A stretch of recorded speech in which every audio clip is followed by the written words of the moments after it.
So today, like you said, we're working on monetary policy and how banks can, what kind of regulations we actually have for banks. So, yes, on Tuesday, one of the things we looked at was things like loans. We created money and all that fun stuff. Today, we're going to see what kind of limits are there and how do we actually kind of keep that in check. Because at first, that sounds like kind of weird. The fact that most of our money is based off of debt, but as we go through, we'll see there's kind of a lot of precautions in place to really keep that in line so that as much as possible, we won't have any, we won't have as many a crash or run into a depression. At least that's the goal. So we start out looking at the Federal Reserve itself and just look at what central banks in general do. Second bit, bank regulation is what types of regulations we have for the banks, how do we keep them in line, and so on.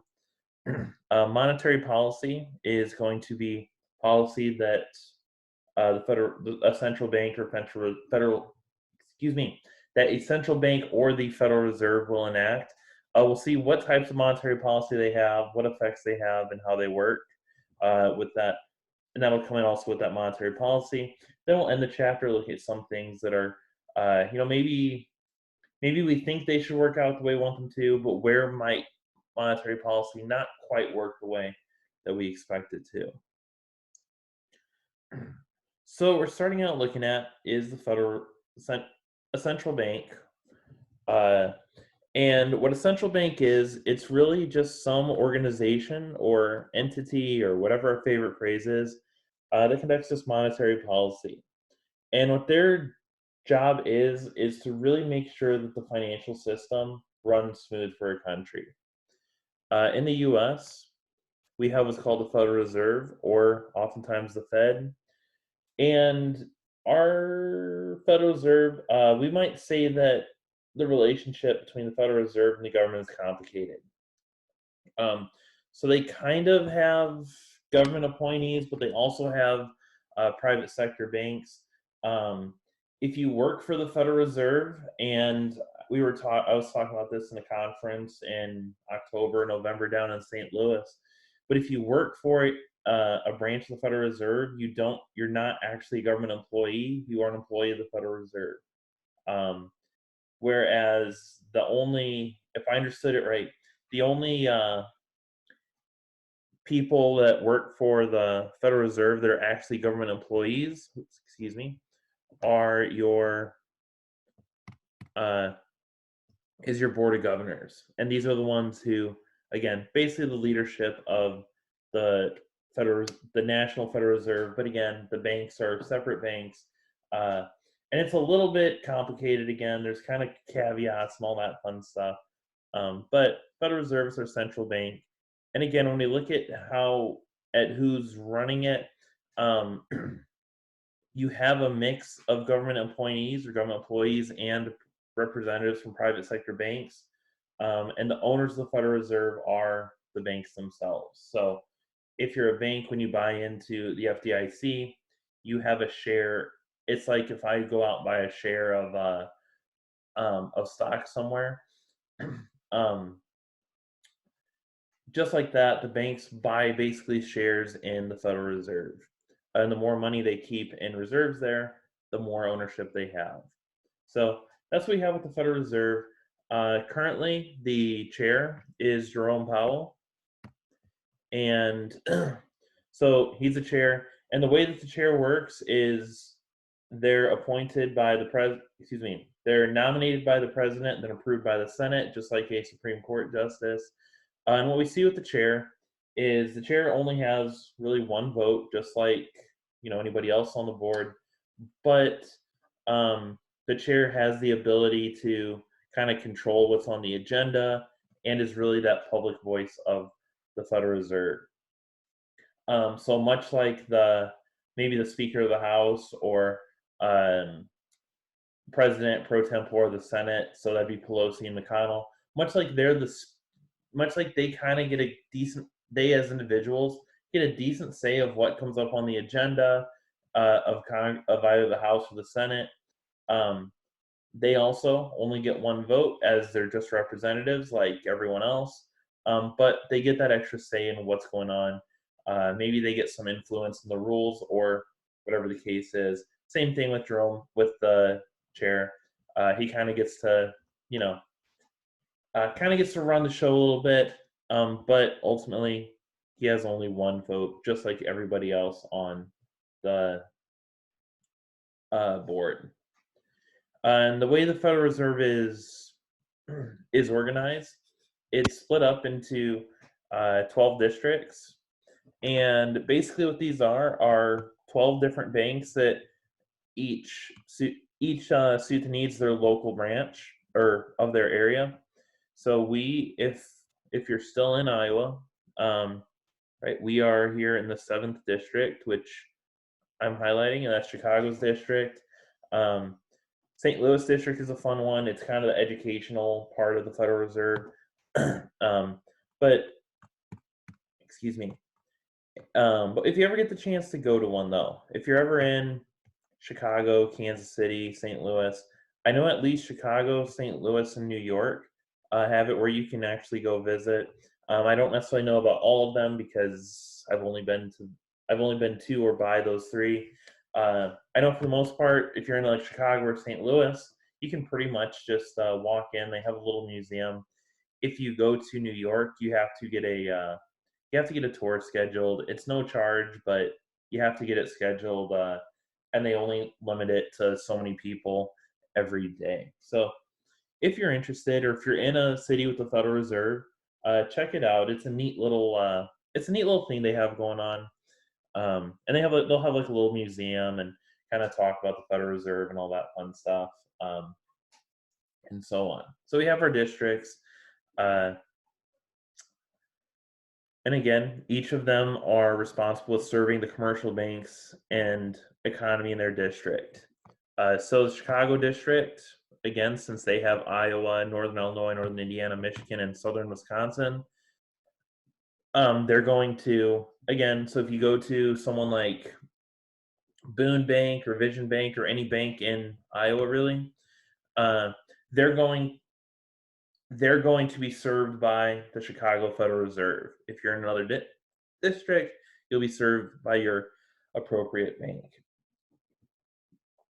So we kind of introduced our system. We're interested in what does a central bank actually do, and what's the point of it. So we're going to see three main purposes. This first one is to conduct monetary policy, and again, what this is really we might say controlling the money supply.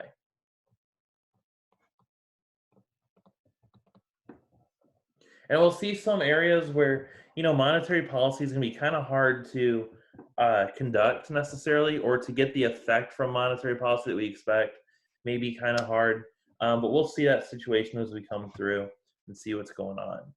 Um, One of the issues we're going to see with monetary policy is just like any type of policy. So if you are getting a stimulus check coming up in a couple weeks, you'll be getting probably 1,200 a person. If you're married, 2,400.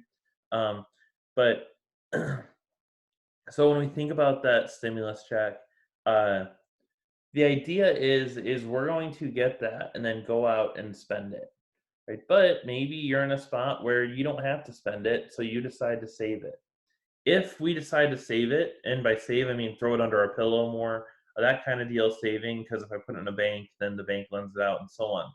But if I decide to save it, meaning put it under my pillow and save it, it's not that money is not going to do what the government meant for it to do. It's not going to stimulate the economy in the way that they were hoping.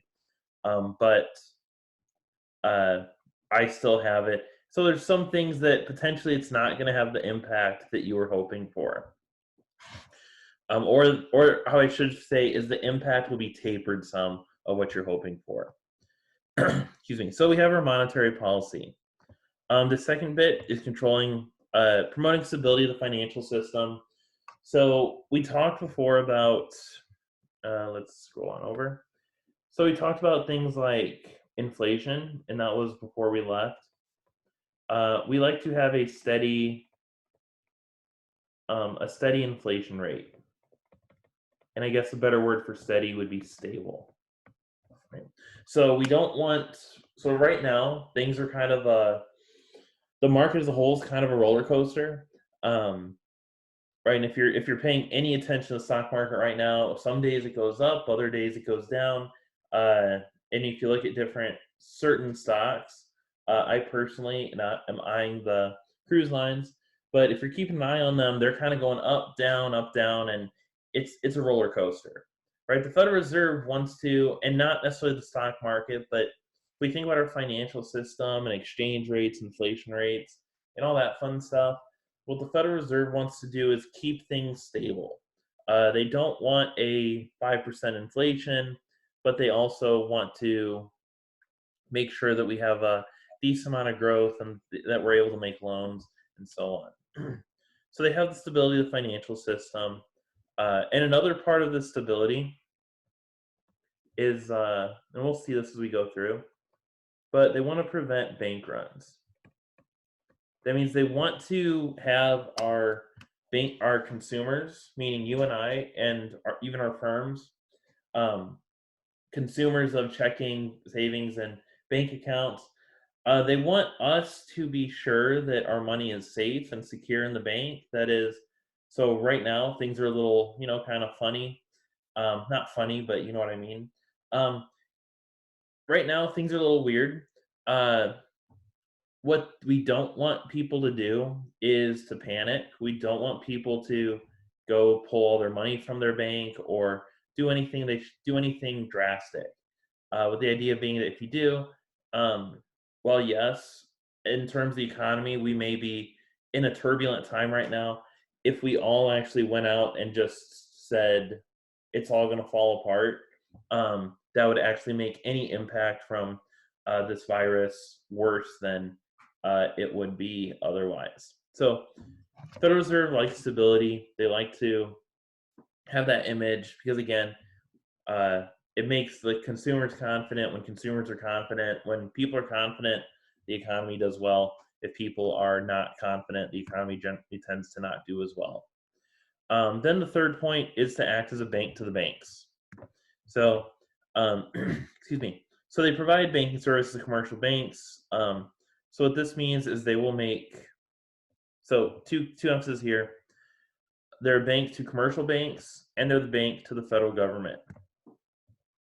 So what this means is they can make loans, hold reserves. Uh, if they're holding reserves, this may be something like having deposits and so on. And they can also um, sell. I'm going to say they can sell bonds. Right. So they can trade currency for bonds between themselves and your commercial banks. Where your commercial banks, um, these commercial banks are this is your Chase, Wells Fargo, um, Vision, right? Whatever your favorite bank is, that's your commercial banks. And the federal government, again, they're the federal government. That's the federal government. So we have these three kind of goals and functions of the Federal Reserve Bank. So the next thing that one of the things that they're really in charge of to really make these three goals work is they regulate the banks. So the overall goal of regulation is to make sure that banks remain solvent. And to do this, we're going to avoid excessive risk. Solvency basically just means that a bank is able to, how do we put it? They're able to pay their deposits. So let's rephrase this. They're solvent if a bank can pay their deposits. So if I go to the bank today and I say, "Hey, I need some money," if I go in, show my card, show my license, all that fun stuff, I should be able to get money if it's in my account. Um, if a bank is not able to pay their deposits or they have bills that they can't pay, um, they end up going bankrupt. So banks, they're firms just like everyone else. They're very highly regulated, but they are firms just like everyone else, and just like a regular business, if they don't pay their bills, they go bankrupt. They have to, go through that whole process. So when we think about our regulations, we're going to see mainly three categories of them. This first one is reserve requirements, and this is what we talked about at the end of last time. Um, this means that this basically means that we have a minimum percentage of reserves, of deposits on reserve. And we'll kind of look at what all these mean in a couple minutes. We have capital requirements.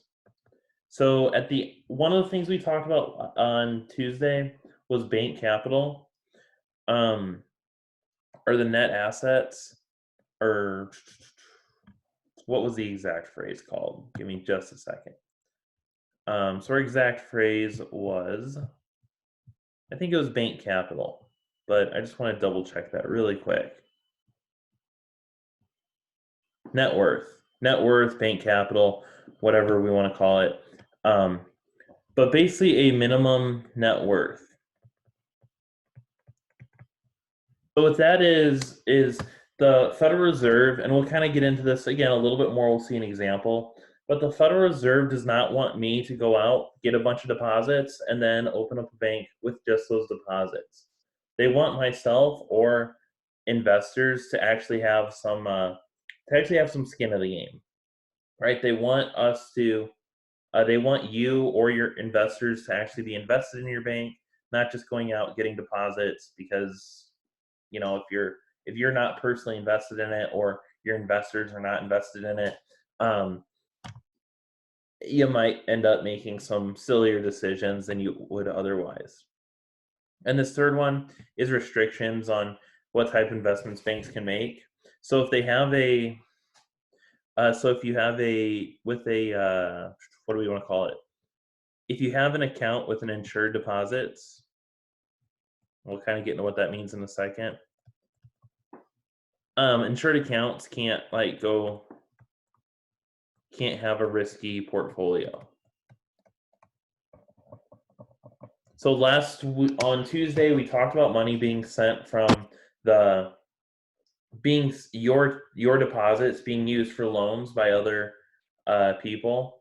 So basically what the bank has to do is they can't just go in and take your checking or your savings and throw it into, or let me rephrase this. They can't just take it and throw all of it into some random stock, right? Instead, they have to have a diverse portfolio. They have to have it spread out among some degree. So some of it has to go towards housing, some of it towards commercial. A bank, if they're using those insured accounts, they can't necessarily just go out and only make mortgages, right? They have to use some of it some of it can go towards mortgages, but it needs to be diverse, needs to be relatively low risk, and so on. Again, the idea being we want to avoid solvency. So what this does, again, the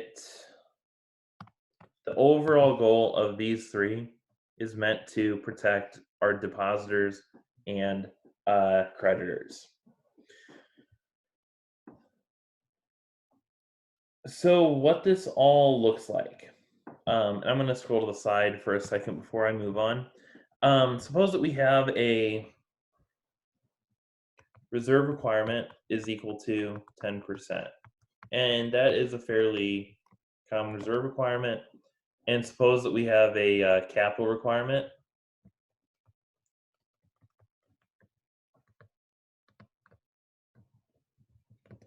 at about 20%. So what we talked about before was we have assets and liabilities. And within our assets, we have our reserves, loans, and securities. right? So again, reserves are what I keep on reserve. Loans are loans that I make out to people, and security are things like stocks, bonds, etc. Then in our liabilities, we'll have deposits, potentially debts, and our net worth.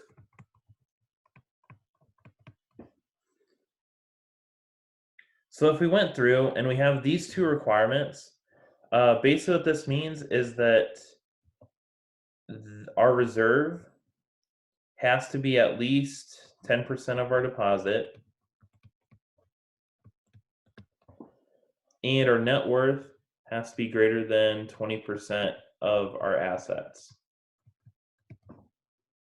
That's basically what we're looking at.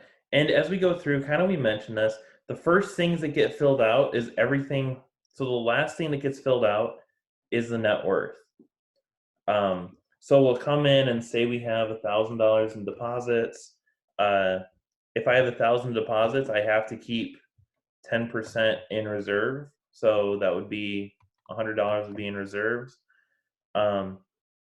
Maybe I, excuse me, maybe I have loans valued at say $800 worth of loans and securities. Suppose that I have the value of my securities is worth about 500. And to make all this work out, I've taken out say $100 in debt. So in this case, what we're looking at to figure out if we're in a good spot, um, first thing we check is reserve requirement. 100 is equal to 10% of 1,000. So the reserve requirement is good.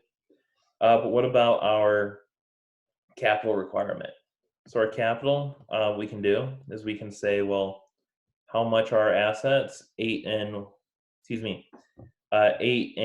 1 and 5 is 8 and 6. That comes out to 1,400. And our current deposits are 1,100. So 14 minus 11 is 300.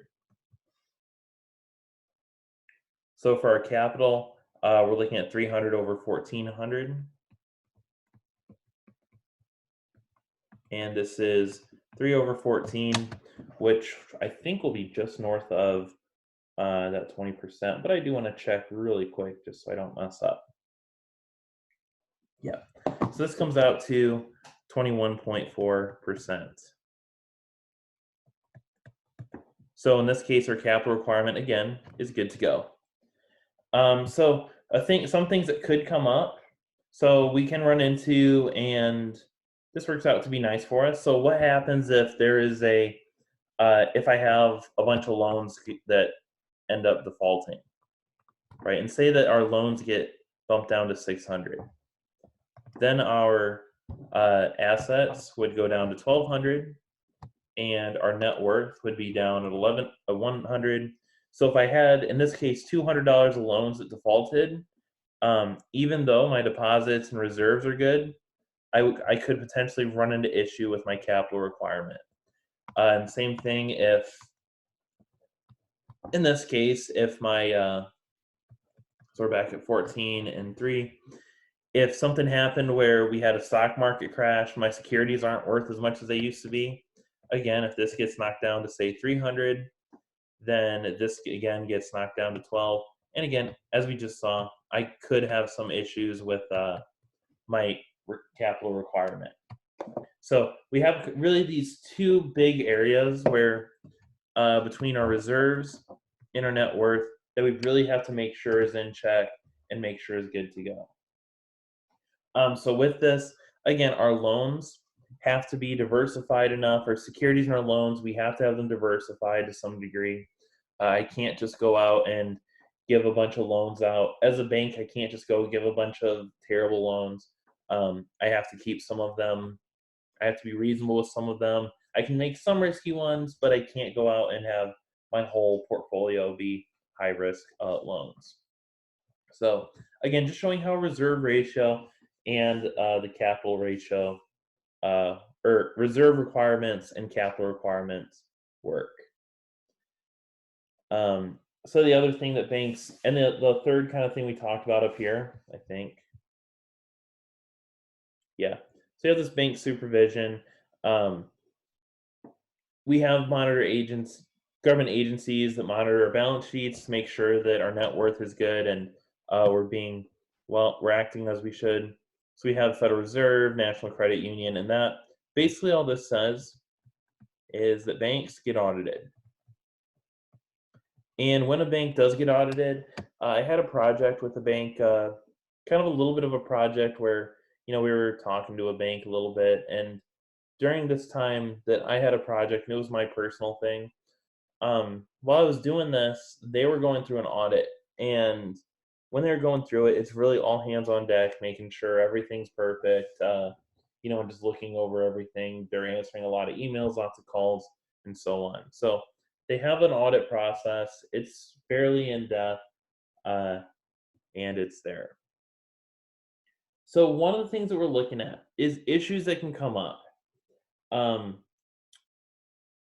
And what we're trying to avoid with the banking system, first, we have what are called these bank runs.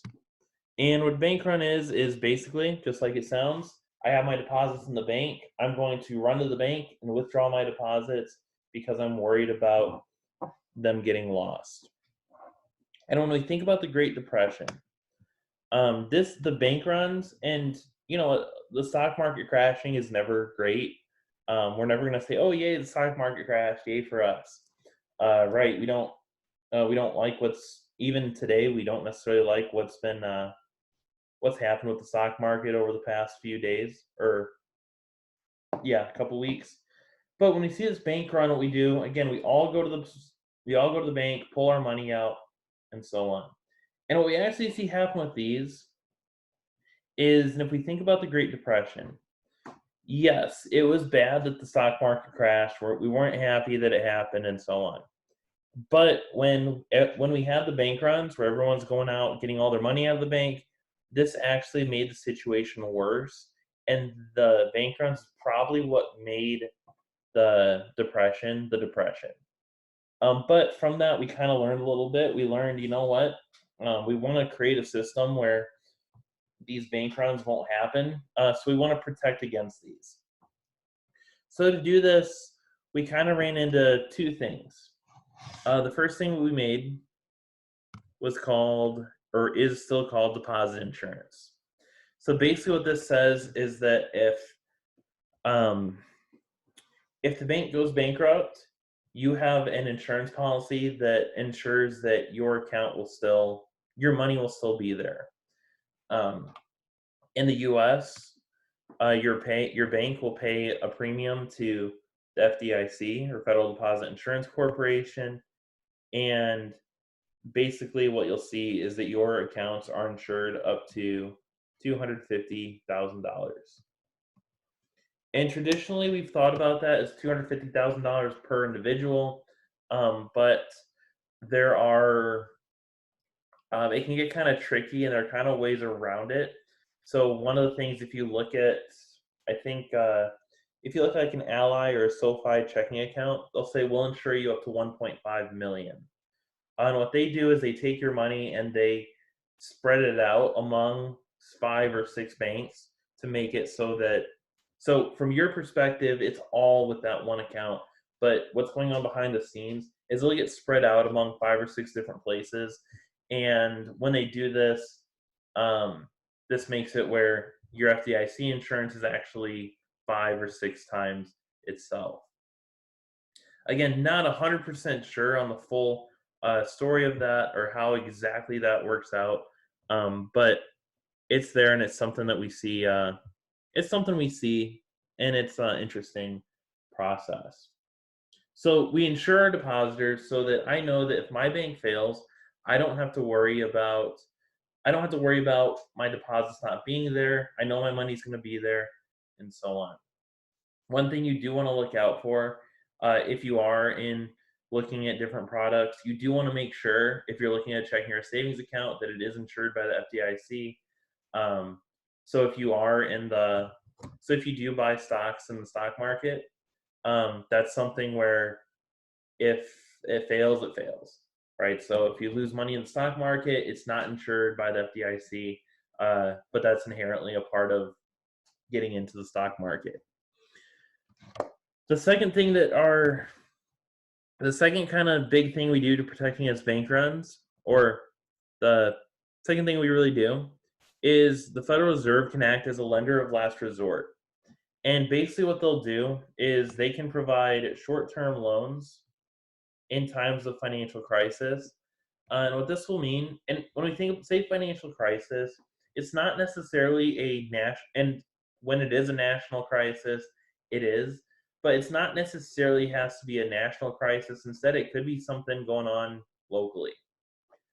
So what we may see here is if I can't make my requirements,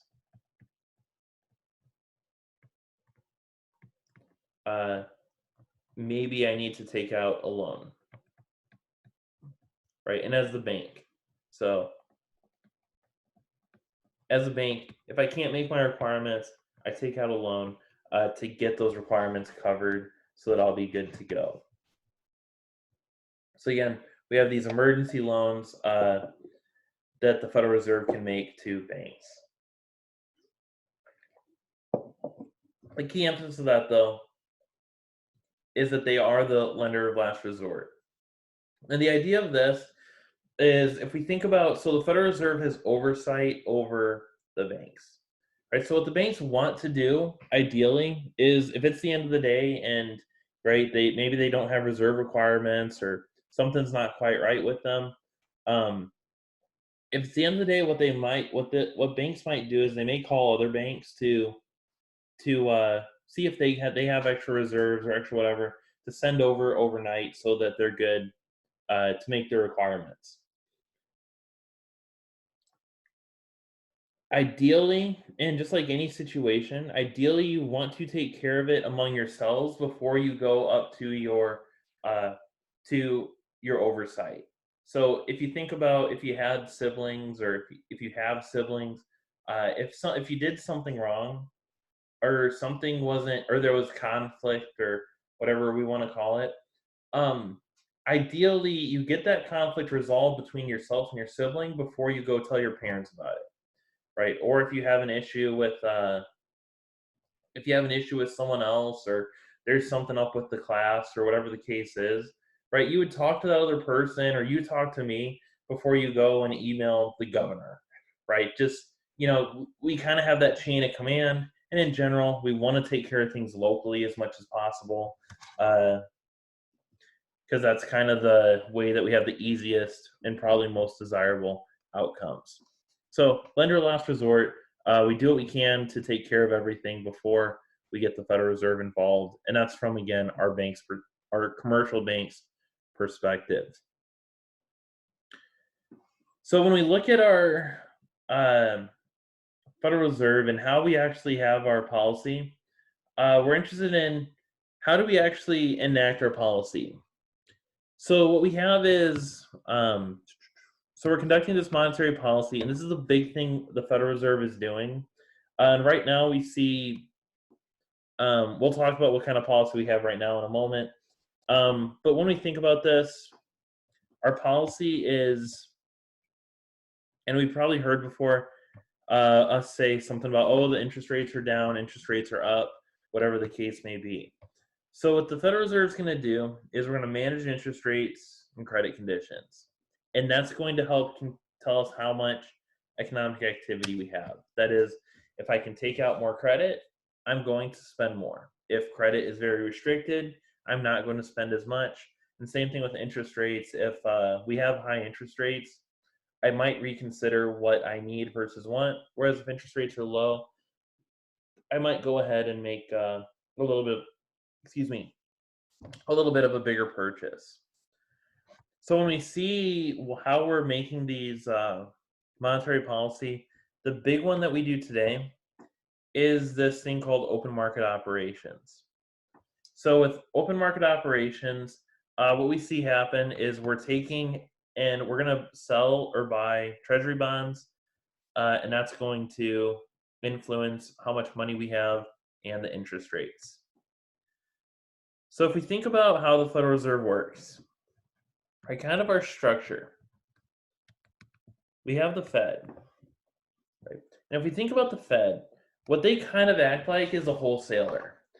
So when you go out to eat, or if you go to a grocery store, whatever the case is, you don't necessarily know where the restaurant buys their food from, or where Hy-Vee, Fairway, or Walmart. You don't necessarily know where they buy their food from, but you know it's on the shelves.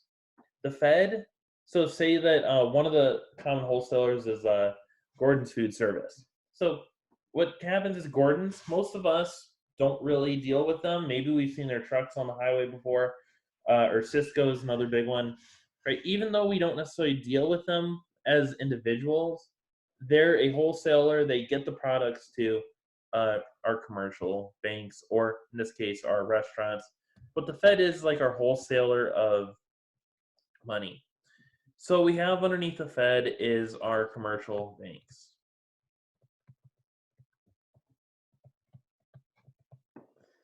And we'll see happen between them is they have a trade-off. So they can either do, they really have two things that they do. Um, they have money and bonds. And same thing, bonds and money.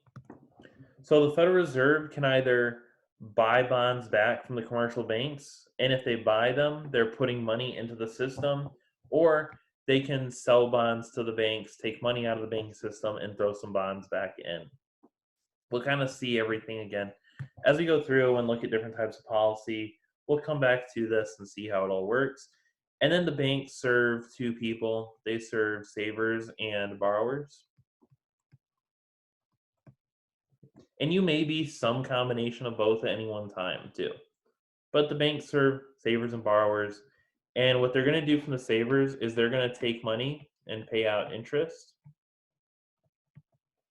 And to the borrowers, they're going to give out a loan or give out money. And in return, they're going to receive interest. So, in a nutshell, we have our banking system.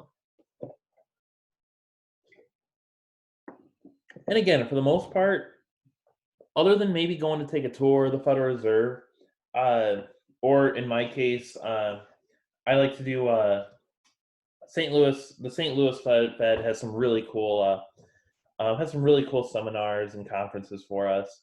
But for the most part, as a consumer, I do not really deal with the Federal Reserve. The Federal Reserve is mainly for the commercial banks, and then they do the same thing with the government.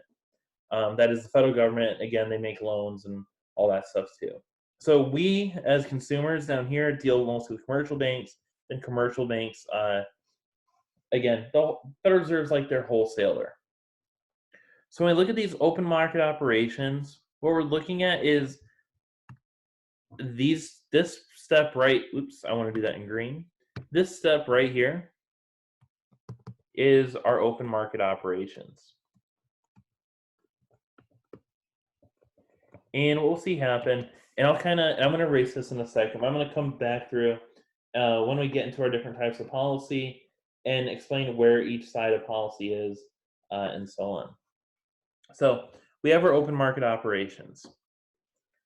And what these are often decided by, that is, we have what's called the Open Market Committee, or Federal Open Market Committee. And what they do is they make decisions whether we want to be selling bonds or buying bonds. So they decide whether more money needs to be put into the system or money needs to be taken out. When we think about them, again, they are going to be comprised of our board, so the board of governors, and then voting some representatives from the regional banks. So we have some federal, some regional, all feeding into this open market committee. And that's what we're seeing again with our monetary policy. So kind of on a traditional, where do I want to go? Yeah. So if we look into how this works in terms of our spreadsheets and our open market committees, I'm just going to stick with this one just because it's already written for me and I know the example worked nice. So in this first one, we have an original balance sheet. So this would be, say, what we want to call the status quo. Now, we said that the Federal Reserve can do one of two things. They can either the central bank, they can either buy bonds or um, put money back into the system or make loans. So if the Federal Reserve chooses to buy bonds, they're going to be in this little part right here. So we'll see happen is when they buy bonds, our reserves will increase and our bonds will decrease. Or actually, this is kind of where our steps. So first step, second step. So the bank decides to buy bonds. This means they put money into the system. But when there's this new money that's put into the system, this means that the bank is able to make additional loans.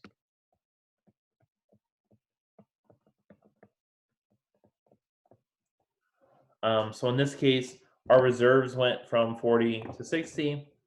So because we have that extra money, we're also able to make extra loans out to consumers. And those extra loans, or consumers or firms, in this case, consumers are consumers of money or consumers of the banking system.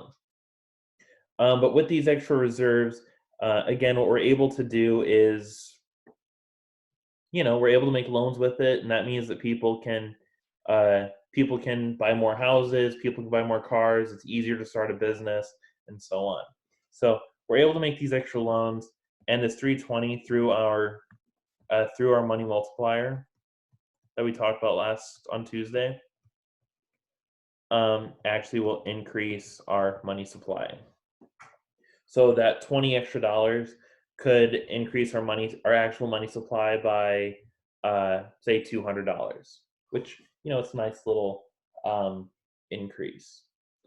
On the other side, if the Federal Reserve is going to buy back bonds or take money out of the system,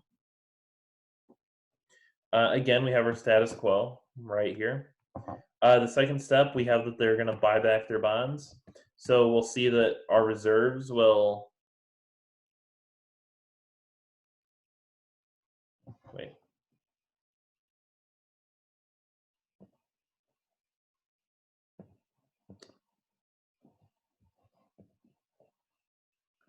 Let's take this to the other one. There we go. So on the other side of the things that we can do is we can sell bonds. So again, we have our status quo. Sorry about that, got a little disoriented. So we have our status quo with our initial 40, 120, and 300. The numbers themselves I'm not super worried about, but oh well. So in this case, we're going to see that the central bank is actually going to sell bonds to the bank. And what this is going to do, so this is our first step. Second step, this will cause our reserves to fall, but our bonds to rise. The key emphasis here, though, is that our reserves fall. Now, since our reserves have fallen, I can't make the same loans that I was previously able to do because that's a problem. So what I'm going to do is I'm going to make fewer loans. And with the money I get from not making those loans, we're going to see that our reserves will come back up to where we want them to be. So in this case, our goal is to have $40 in reserves. When we got down to this $10, 10 is less than 10% of 300, which is a problem. So we get some of those loans back, or we make fewer loans. I like to think of it more as making fewer loans because that's kind of what you can do. When we make these fewer loans, we get money back, which gets our reserves back up to where they need to be, and makes us happy. Throughout this whole time, though, one of the things we can notice is the liability side doesn't really change that much. So all we're doing is shifting around assets. So in this whole conversation of what we're doing, our net worth, we're not really super worried about what's going on with it, which that's fine. So we have these two things. We talked about open market operations, but within open market operations, what we can see happen is two other types of policies that we can do.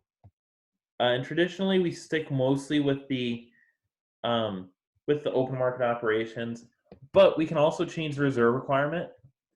And what we're going to see happen is, and just to kind of illustrate that, I'm going to show a really quick example. So we talked about the money multiplier last time. That's 1 over our reserve requirement. So if we have a deposit of, say, $100, we can kind of look and see what happens based off our reserve requirement. So if our reserve requirement is, say, 10%, which is kind of what it normally is, we'll see that our money supply will be equal to our $100 times 1 over 0.1, which is $100 times 10, which gives us a money supply equal to $1,000. And I'll put that in blue just so we have it as we go through. So second step, if we set our reserve ratio, say we decide to lower it down to 5%, or if we lower our reserve requirement, in this case, we'll see that our M1, our money supply, will be equal to 100 times 1 over 0.05. 5% is 0.05, which is 100 times 20. So now our money supply comes out to be $2,000. Then on the other side, if we raise our reserve requirement,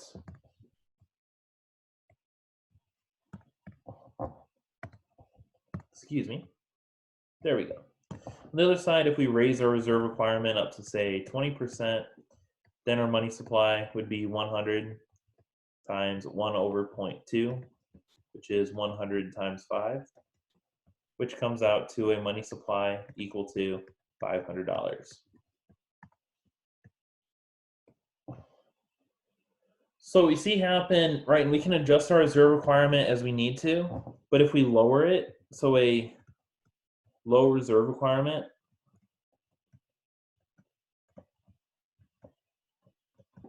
will lead to an increase in our money supply, and a high reserve requirement will lead to a decrease in our money supply. And that, in essence, is what this part is saying, right? Greater reserve requirement means less money. Smaller reserve requirement equals a greater amount of money available. Now, in general, if the Federal Reserve is going to adjust reserve requirements, the odds are very slim, because one of the things we talked about was we like stability. So odds are very, very, very small that they're going to shift the reserve requirement from 10% to 5% overnight, right? Instead, they might make a very, very gradual shift, or very lightly change what the reserve requirement is. And again, keep it stable, keep it not drastic. So maybe it might go from 10 to 9.8%, or 10 to 9.9%, or 10 to 10.1, something very small like that. And generally, we wouldn't see these drastic changes, but I use them because it gets the point across of how the reserve requirement relates to our money supply. And then the third thing that we're going to see that they can do is they can affect the discount rate. So the discount rate is going to be that rate that the Federal Reserve actually charges banks to make loans with them. So what we can see happen, so with the discount rate, we can think of it just like any other type of loan we've seen. So again, discount rate is what the central bank charges on loans that goes to the commercial banks. So we can kind of see two things come up with this, and the discount rate, like just like any other, we can almost think of it like a loan for any other type of loan. If interest rates are high, we as consumers don't purchase as much, or we may not take out as many loans. Similarly, if the discount rate is high, the commercial banks are going to do whatever they can to reduce that borrowing from the Federal Reserve. So they're going to then take loans from others instead of the Federal Reserve. But what this will lead to is fewer loans are available. And if there are fewer loans available, money supply falls and our interest rates will rise. Then on the other side, if the federal bank is going to or if the Federal Reserve lowers their discount rate, this whole thing is in reverse. So what we see happen, again, a high increased discount rate is going to lead to less loans to our banks, and this will lower our money supply. And we lower our money supply, this means higher interest rates.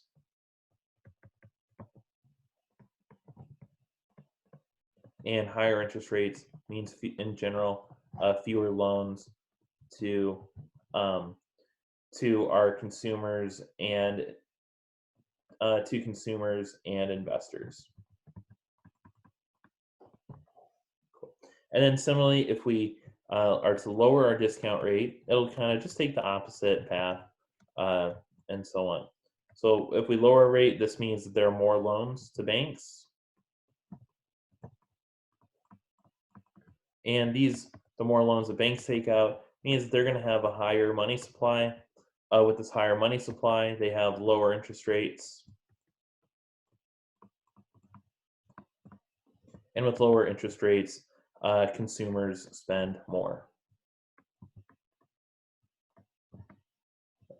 And again, so if we have those lower interest rates, my budget for a house or my budget for a car may increase because I don't have to pay as much in interest. So I have a reserve requirement and the discount rate. So two outcomes that we're going to see. Now we kind of talked about these two things going on. We really have two types of policy. We've seen this pattern go on throughout throughout today. But two types of policy we'll see are expansionary and contractionary. So when we see expansionary, what we're looking at is monetary policy that's going to increase the supply of money and the quantity of loans. So my examples, I'm just going to scroll out to the side, that way I'm good on room. So our examples of expansionary are going to be to reduce the reserve requirement,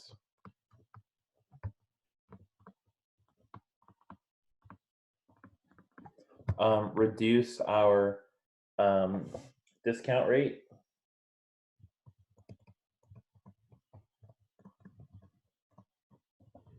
and we'll also see that this will be buying bonds back from commercial banks.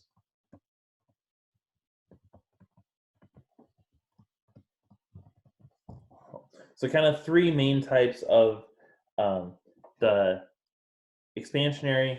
The other type is contractionary, and this is going to be one that's going to reduce the supply of money and loans. So when we see this, what we'll see, and I'll kind of come back up between the two a little bit back and forth. What we see here is this would be just the opposite. So we'll increase our reserve requirement, increase our discount rate, or sell bonds to commercial banks.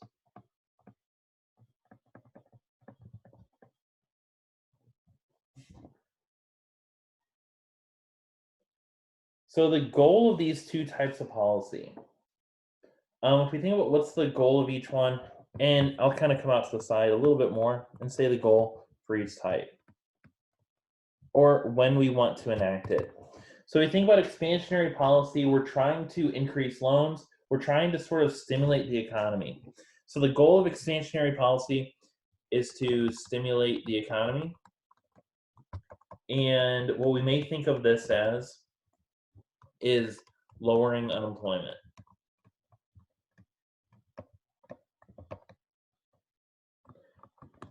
Right. So in general, we would do this in a recession or when we are concerned about an recession or concerned about a recession. Kind of the two times we'll expect to see that expansionary policy. The other type, again, is contractionary. And with this, again, we're reducing the money supply. So the goal of contractionary policy is to sort of slow down the economy.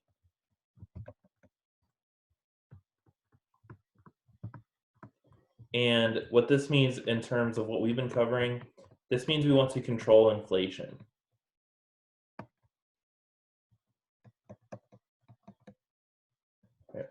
So when we're going to see this is probably in times of a boom, or when we have in general, when we have concern over inflation.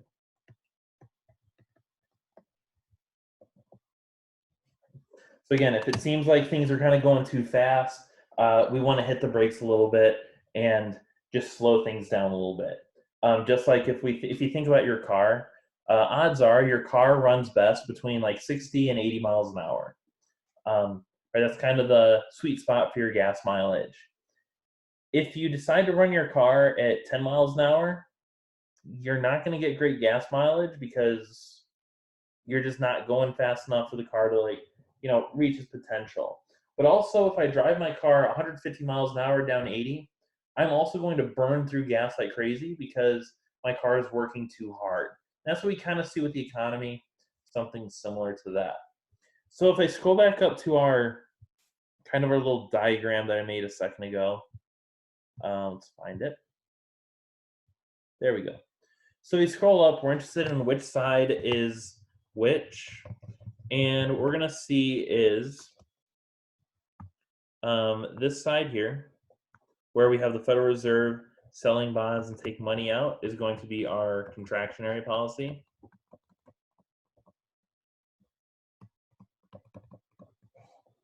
And this side is going to be our expansionary policy.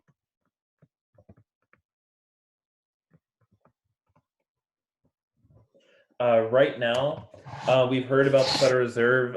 One of the things you hear about is the Federal Reserve is saying, hey, if you need money, let us know. We have it for you. That's pretty much the message going out to the banks right now.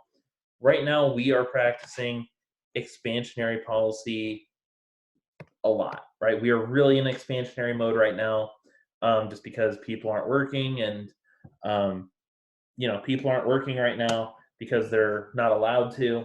So right now, we're really doing expansionary. Within the past few years, we started to get into kind of a contractionary mode because things were kind of, if we remember in 2017, when things were just kind of going really fast in terms of growth,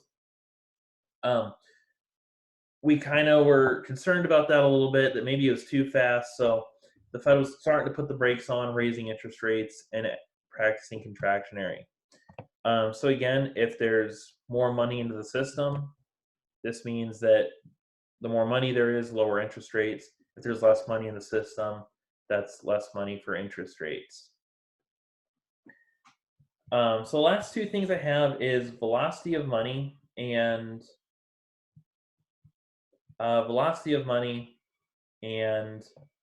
our concerns.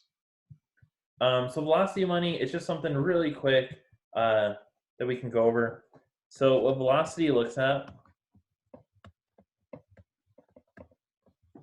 is how many times does the average dollar get spent?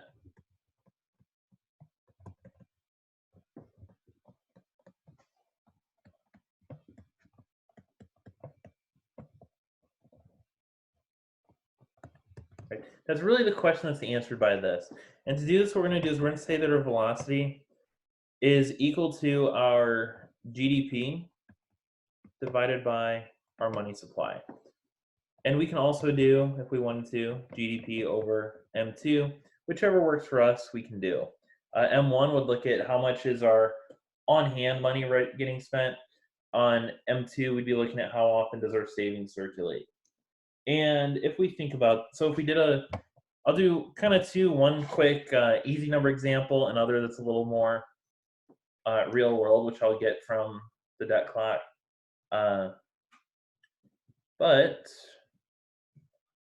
So first example, suppose that we have GDP equal to, say, $1,000. Our M1 is equal to, say, $100, and M2 is equal to $200. We'll say M1's 50. So then our velocity for M1 currency would be equal to 1,000 divided by 50. This comes out that way. 1,000 divided by 5, or 100 divided by 5 gives us 20. So this means the average dollar, or the average M1 dollar, what change was used or changed hands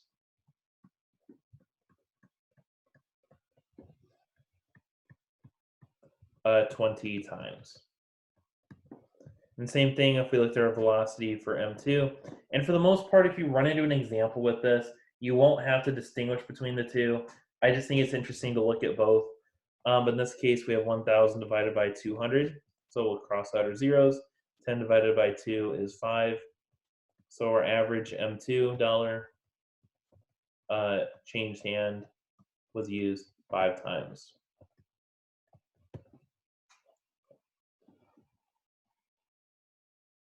But what we might be also interested in is what is our velocity? What is our velocity in the US? And to find out, what I need is I need our GDP, I need our M1 and our M2. Again, for the most part, what you'll see is uh, you won't be asked to do both ever, but it's just more for interest to see how things are going. So our GDP right now is about $21.6 trillion. Our M1, or our monetary base, is about 3.8 trillion, and our M2 is about 16.4 trillion. So again, if I think about my velocity, my M1 velocity, in this case, will come out to V M1 will be equal to 21.6 trillion over 3.8 trillion, which this will give us about 7 point something, but I'm just gonna check it out. Or not 7.5. So this will come out to about 5.7. And what this is telling us again, the average dollar in a checking account changes hands about 5.7 times per. In this case, it would be per year. And same thing if we look at our V for M2. We'll kind of see the same thing come up. We'll take our GDP, which again was still 21.6 trillion, divide it by M2, which is 16.4 trillion. And we'll see that this will be 1 point something. Let me just get it and we'll see what it is. Oops. Clear that out. 21.6 divided by 16.4 gives us about 1.3, or oops, gives a velocity of 1.3. And again, this just means that the average dollar in M2, so among our checking and our savings accounts, switch hands about 1.3 times a year. So again, it's kind of interesting, but the key emphasis with this is our formula, GDP divided by money supply. It doesn't have any units or anything like that. It's just kind of there. And again, it just tells us how often our money switches hands. It doesn't have units. It's not a percentage. It's just a ratio. So we have those, and the last little bit we want to get into today is where do we potentially have issues with our monetary policy. So if you think about what good monetary policy is, it's going to be what's called countercyclical. That is, we want to move the opposite direction that the business cycle is. So in a recession, we want expansionary.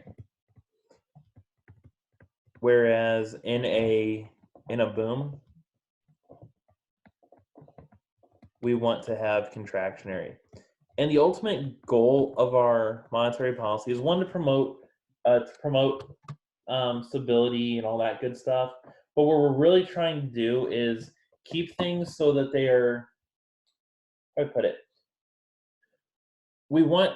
So we're going to have recessions and we're going to have booms. We don't necessarily want to say, oh, you can't be happy. But when we think about our recessions, what we kind of want to do is make them as easy as possible, right? So, whereas yes, they're gonna hurt. It's gonna like right now, uh, depending on what happens with our how quick we recover from this whole thing. Um, we are interested in we want the whole virus to be as easy as possible. And we want the economic impact to be as small as it can be. So when we're in a recession or coming or potentially going into a recession, we want to catch it gently so that we can throw it back up rather than try to rather than just let it hit the ground, right? And if you think about that, imagine like when you're throwing an egg, right? If you're doing like one of the egg toss contests, right? You want to gently catch it. If you're gonna win, you have to ease it into your hands, not just let it crash. Kind of the same thing with the economy, right? We want to ease it down. That way we can get it back up as easy as possible. So the pathways, we kind of talked about our monetary policy. What I want to get into is our the pitfalls. So we talked about velocity, but the main thing that we're going to see come up is with the main challenge that we're going to see come up with our monetary policy is these excess reserves. So if we think about what a reserve requirement is, a reserve requirement or any type of requirement is just a minimum level they have to hold, but you cannot prohibit a bank from holding additional reserves. Right? So if the reserve requirement is 10%, but I choose to hold on to 20%, that's fine. There's nothing that you can really do about it, right? Because I can hold what savings I want, right? As an individual, if I choose to, um, so everybody has to contribute to Social Security, which is a retirement plan.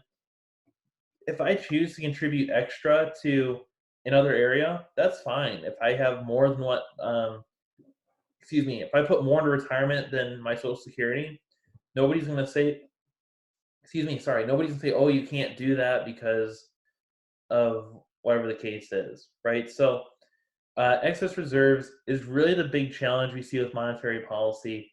The Federal Reserve can can put money back into the system, but that doesn't necessarily mean that the banks are going to go and lend it out. Um, I think recently they've been doing a. I think recently they've been saying, "Hey, with this new stretch, it has to be used for loans. It has to be used to get back to people and businesses." But again, on a regular day, they don't have to do that. They can do what they want to do. Um, then we have that.